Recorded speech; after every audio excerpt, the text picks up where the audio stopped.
Welcome to the second edition of the Maintenance Analytics Summit here in Stockholm. Many thanks to you for joining, for conducting this interview, and thanks to MathWorks for being partners for the first time this year with us.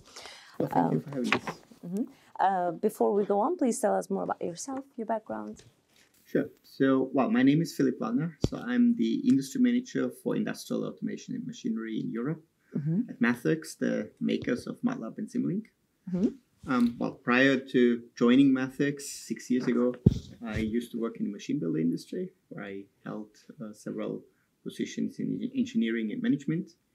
And in my current role, actually, I'm working very closely with our key customers and with our development teams to really ensure that they get most value out of MATLAB and Simulink. And one key topic that has come up more and more often the past few years is predictive maintenance. While we at MathWorks, could you please tell us how does your organization help help companies accelerate the development in this area from a solution perspective, from a technological perspective?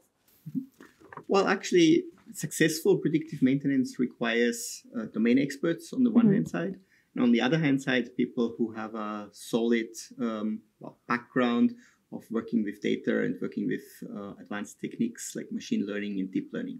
And it's actually very rare to find people who have both skill sets. So what we focus on is really on lowering the barrier and make it easier for people to develop, actually for engineers and domain experts to develop their predictive maintenance algorithms to import the data, train the algorithms, and then deploy these algorithms in production. And one example, for instance, are our learner apps, so like regression learner or classification learner app that really guides the user through this process of importing that data, splitting it into training data and validation data, and finding the best suited algorithms. Philip, you will agree that predictive maintenance is surely much talked about topics lately, especially in this industry. Where do you see the biggest challenges when it comes to deploying value in all of these data that is collected? Because one thing is to collect, the other one is to have the analytical capabilities so you can drive some value out of it. What is stopping the companies to apply this approach? Well, so besides the shortage of engineers who have both domain expertise and data analytics background, what we see is a big challenge, or maybe even the biggest challenge, is very often lack of failure data. So people typically, or companies typically have a lot of in-production data from their equipment in the field, but usually they don't have a lot of failure data, which is actually good because that actually means that their equipment is not failing that often.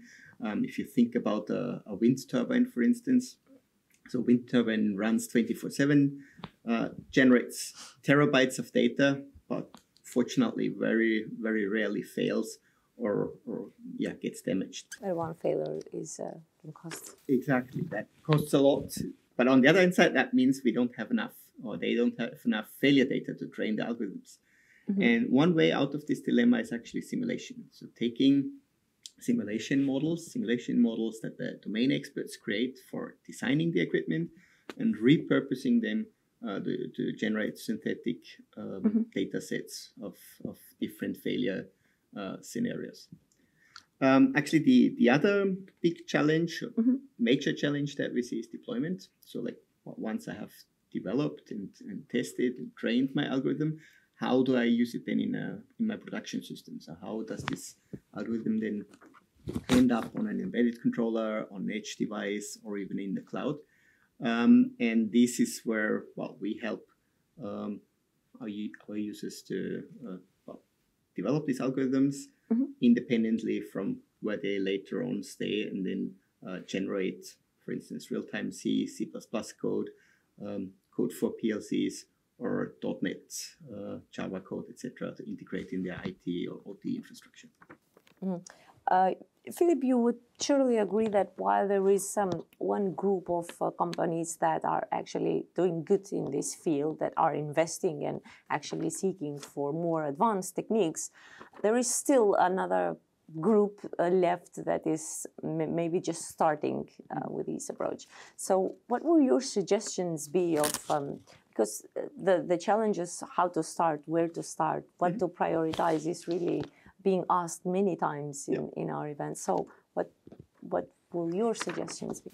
Yeah, actually, my suggestion is really to start small. Start with a defined scope, defined objectives, and come to first successful results quickly. And well, while we with MATLAB, we hope that we make it easy for engineers to get your data in easily, to from different sources, to train different algorithms, and to deploy. It's still important that you keep in mind that the first steps will need some iterations, multiple iterations, and also people shouldn't underestimate the effort that goes into preparing the data, pre-processing the data, identifying the significant features there. And this preparation of the data is actually of very big value in order to get successful predictive maintenance application. One last question, Philipp. What is a prediction about the topic in the near future? Well, that's a good question. So actually what we see now already is that with more and more data available, people move from, let's say, classic machine learning towards deep learning. So that's definitely a trend that we see. The other major trends that we see in general is digital twins. So digital twin as a faithful representation of the asset or the equipment that is continuously fed with in-operation data. And these digital twins can be used for health monitoring, for predicting optimal service intervals, for optimizing your equipment throughput, etc. And all in all, we see that predictive maintenance applications are definitely growing among our customer base. And I'm really looking forward to a lot of interesting projects to come. Philipp, it was a pleasure. Thank you for conducting this interview, for joining us, and thanks to MathWorks for partnering with us. Thank you. It was our pleasure.